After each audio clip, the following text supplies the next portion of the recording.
Hi guys, it's Mr. Zimmerman, and today we're going to look at a radical equation and basically a step-by-step guide on how to solve these guys. So this is just a little bit of review from 3.1. Let's go ahead and jump in and solve the radical equation.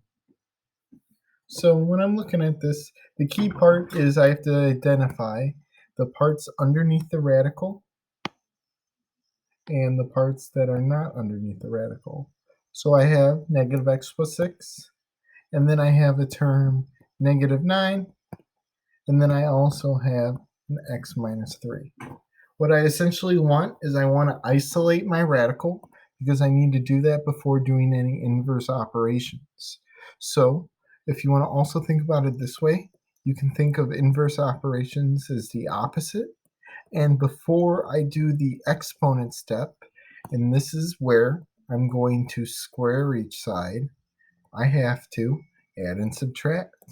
So I'm going to add 9 to both sides, resulting in the equation where the square root of negative x plus 6 is going to be equal to x plus 6. Now, after I have isolated the radical,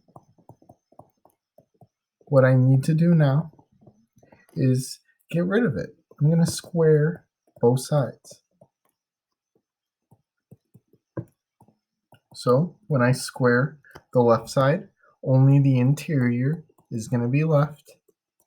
And then on the right side, I need to make sure I draw parentheses because I am going to be squaring the sum of these two put together. Now at this point, an autopilot should kind of kick in. And basically what I need to do is I need to expand the right side. I need to basically write this as a quadratic. So here I go. I'm going to go ahead and remember it's squared, so it's going to be x plus 6 times x plus 6, and I'm going to need to expand it to look like x squared plus 6x plus 6x plus 36. Negative x plus 6 is going to equal, and if I clean up, it looks like so. Now at this point, I'm going to have to use some inverse operations to continue to isolate it. I want to get rid of everything on this side because I want to keep the coefficient in my leading term as a positive. So I'm going to go ahead and I'm going to rewrite it over here for some room.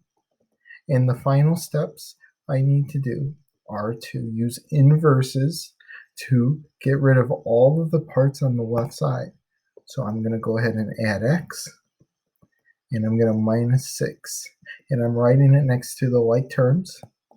And it's going to leave me an equation where 0 is equal to x squared plus 13x plus 30. This gives me an opportunity to factor this quadratic, and it's going to go ahead and leave me with x plus 10 and x plus 3. And this leaves me with an x value that can be negative 10 or positive 3.